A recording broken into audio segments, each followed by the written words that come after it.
From the very moment a beautiful woman steps out of her house, many men strive to capture her attention and win her favor. Thanks to the internet and dating apps, those large numbers have turned into thousands. All of this makes women have a strong ego if you're not tall, muscular, attractive, and financially stable. She will consider herself superior to you and look down on you. But calm down, dear brother, because today I have the remedy for you. The first reason for what's happening to you and why you're going through challenges in your love life is the same reason you're watching me right now. You lack a solid knowledge of dating. You will never resolve the problem if you don't understand its root causes. I could come and give you 5 ways to destroy a woman's ego and talk to you in a motivating tone. The major reason you're facing challenges in your love life is that you have no idea how dating works. And this is not your fault. We were never given an instruction manual on how to interact with women. And we definitely were not taught all we needed to know in this area of life. Unfortunately, many of us follow whatever society teaches us. I urge you to pay full attention now because this video is one of the most crucial in how to attract women.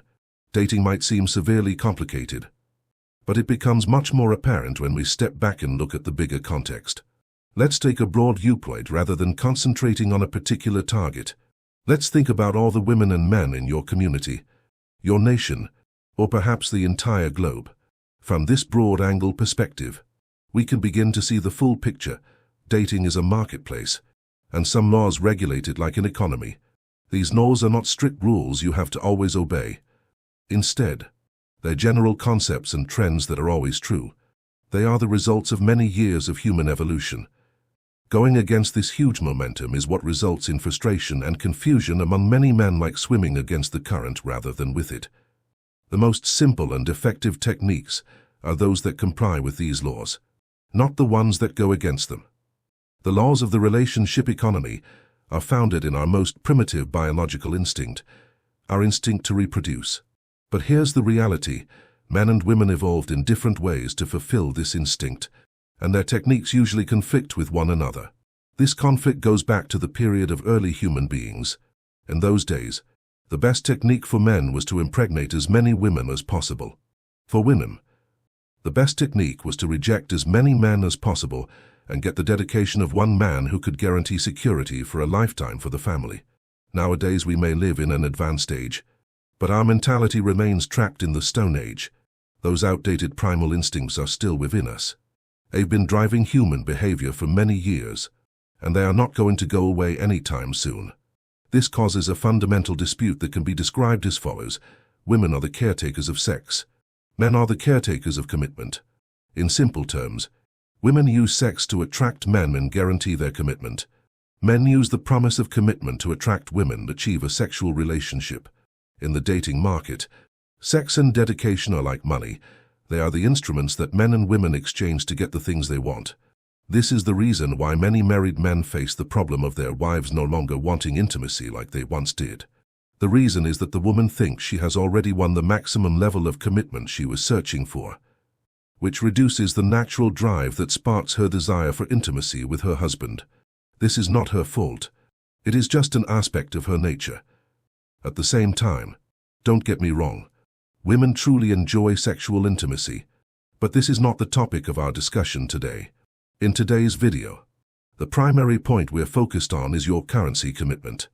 In summary, there are 4 levels of commitment. Level 1, your attention and validation. This is what a woman hopes for when she first begins to get to know you, when she becomes aware of your existence in the relationship marketplace. Level 2, shared dating. This is when you both decide you like one another and begin going out and hanging out together. Level 3, clear exclusive relationship. This is when you both decide that you're in a committed, exclusive relationship. Level 4, marriage. This is the eventual commitment and is something many women hope for from a young age. So when does the ego issue appear? This issue often arises at the moment before you both decide you are interested in each other. Why? Because at this moment, if you give her your focus and approval too fast, she won't appreciate you. This is when many men fail multiple times. They give women too much attention just because they consider them beautiful and captivating, causing the women to undervalue them completely. For instance, complimenting her appearance immediately. agreeing with whatever she says, overwhelming her with praise and giving her much more attention than you give other women. Your attention and approval are valuable assets that women yearn for. So maybe it's high time to become more selective regarding how effortlessly we give them away. I've begun considering looking at it this way. Just as you're not entitled to touch a woman's body or have intimacy with her, women are not entitled to your attention and approval. You must only offer these things to a woman who devotes her time and energy to communicating with you. That's what makes you valuable and worth chasing. This is the terrible mistake you're making that allows her ego to develop and overwhelm you. You must respect your commitment since it's your parency it deserves to have value. So how do you do that? How can you bring her ego down and keep it in control? Even after getting over the initial stage, her ego has to stay low, and you have to always remain on top. Here's the fact. When you and this woman are talking, her ego lets her regard herself as above you. Many men either submit and show her that she is better than them or try to pull her down. Both of these strategies are wrong when dealing with a woman's ego. What you need to do is lift yourself above her by setting a high value on yourself. Success with women is nothing more than a state of mind. She feels like you do. You can achieve this with 2 very simple steps. The golden rule. Step 1. Winning the game of chicken.